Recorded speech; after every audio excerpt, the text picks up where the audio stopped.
নমস্কার বন্ধুরা, welcome to Shampa's kitchen. শম্পার রান্নাঘরে আপনাদের সকলকে স্বাগত জানাই। আমার রান্নাঘরে পেয়ে যাবেন 700টিরও বেশি বাঙালি, অবাঙালি, দেশি বিদেশি রান্নার সহজ রেসিপি। শুধু ইউটিউবে গিয়ে সার্চ করুন শম্পাস কিচেন, আর অবশ্যই আমার চ্যানেলটিকে সাবস্ক্রাইব করে নিন, আর বেল নোটিফিকেশনটা ক্লিক করে অল অপশানটাকে সিলেক্ট করতে ভুলবেন না। তাহলেই আমার শেয়ার করা সমস্ত নতুন রেসিপির আপডেট সবার আগে আপনার মোবাইলে পৌঁছে যাবে। তাহলে চলুন দেখে নিই আজকে আপনাদের জন্য কী রেসিপি নিয়ে এসেছি আর সেটা কত সহজে তৈরি করছি। আজকে আমরা দেখে নেব traditional Christmas food cake, plum cake কী করে বাড়িতে খুব সহজে তৈরি করব, যা স্বাদে নামি কেকের দোকানের কেককেও টক্কর দেবে। তাহলে চলুন শুরু করি। সবার প্রথমে আমি একটা বোল নিয়ে নিয়েছি, তার উপরে নিয়ে নেব একটা ছাঁকনি। ছাঁকনির মধ্যে নিয়ে নেব ময়দা। আমি মোট 1.5 কাপ পরিমাণ ময়দা এর মধ্যে নিয়ে নিলাম। এবারে এর মধ্যে দিয়ে দিচ্ছি 1/2 কাপ পরিমাণে গুঁড়ো চিনি, দিয়ে দেব 1 টেবিল স্পুন পরিমাণে কোকোয়া পাউডার, 1 টিস্পুন পরিমাণে বেকিং পাউডার দিয়ে দিলাম, 1/2 টিস্পুন দিয়ে দিচ্ছি বেকিং সোডা। তারপর সব কিছুকে মিক্স করে নেব আর ছাঁকনি দিয়ে চেলে নেব।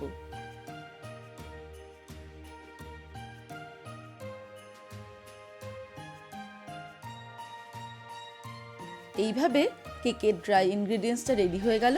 এবার চলে যাব পরের স্টেপে।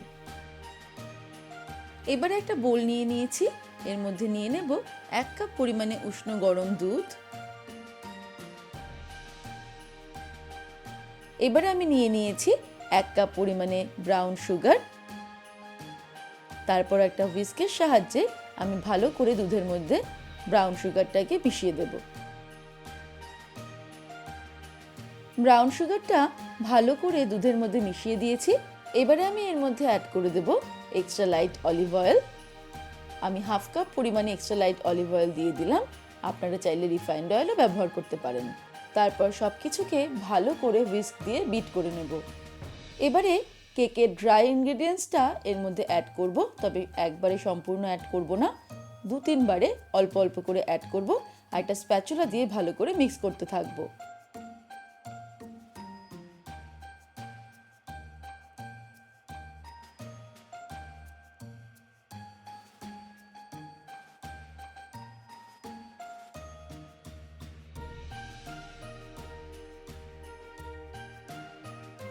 কেক ব্যাটারটাকে ভালো করে মিক্স করে নিয়েছি।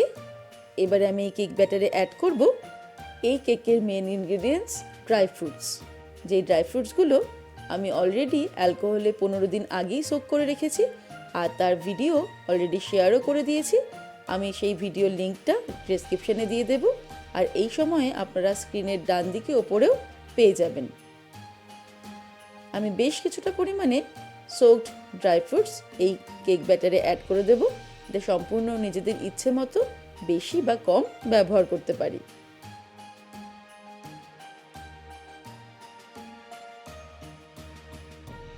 দিয়ে দিচ্ছি 1/4 টিস্পুন পরিমাণে সিনামন পাউডার। এবারে নিয়ে নিয়েছি একটা জায়ফল। জায়ফলটাকে আমি গ্রেটার দিয়ে গ্রেট করে দেব। আপনাদের কাছে নাটমেগ পাউডার থাকলে সেটাও অ্যাড করতে পারেন। এরপর 1 মুঠো কাজু বাদাম ছড়িয়ে দিলাম। আবারও এগুলোকে ভালো করে মিক্স করে নেব।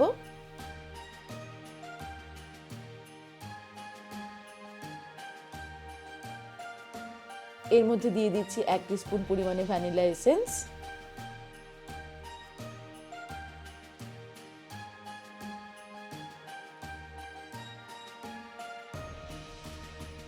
আর ফাইনালি অ্যাড করে দেব 2 টিস্পুন পরিমাণে ভিনিগার। তারপর সব কিছুকে খুব তাড়াতাড়ি মিক্স করে আমরা চলে যাব পরের স্টেপে।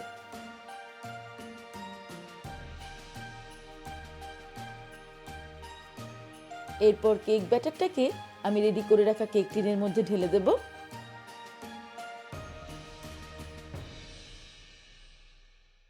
কেক টিনটাকে সম্পূর্ণ ব্যাটার দিয়ে ভর্তি করা যাবে না, 4 ভাগে 3 ভাগ ভর্তি করে 1 ভাগ ফাঁকা রাখতে হবে। তারপর কেক টিনটাকে আমি সামান্য ট্যাপ করে নেব, যাতে ভেতরে কোনো এয়ার বাবলস না থাকে, আর চলে যাব ফাইনাল স্টেপে।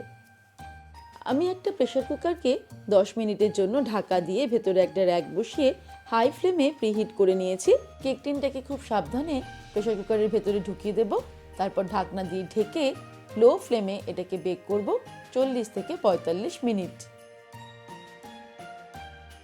প্রেসার কুকারে সিটিটা লাগানোর কোনো প্রয়োজন নেই। আমি 45 মিনিট পর ফিরে আসছি।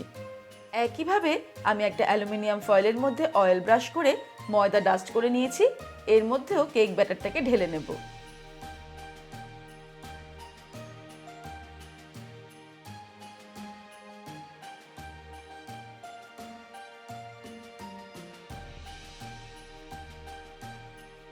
এবারে ফয়েলটাকে ট্যাপ করে নেব, আর আমরা চাইলে কিছু ড্রাই ফ্রুটস এর উপর দিয়ে সাজিয়েও নিতে পারি।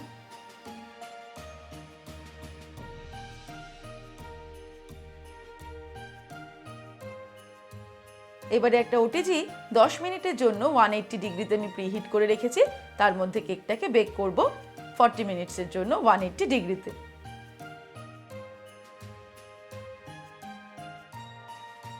পঁয়তাল্লিশ মিনিট হয়ে গেছে। এই দেখুন কেকটা আমাদের কত সুন্দর বেক হয়ে গেছে। এবার এটাকে সামান্য ঠান্ডা হতে দেব, তারপর ডিমোল্ড করব। কেকটা সামান্য ঠান্ডা হওয়ার পর আমি একটা ছুরি নিয়ে নিয়েছি। তারপর এইভাবে কেকের চারিদিকটা কেক টিন থেকে ছাড়িয়ে নেব।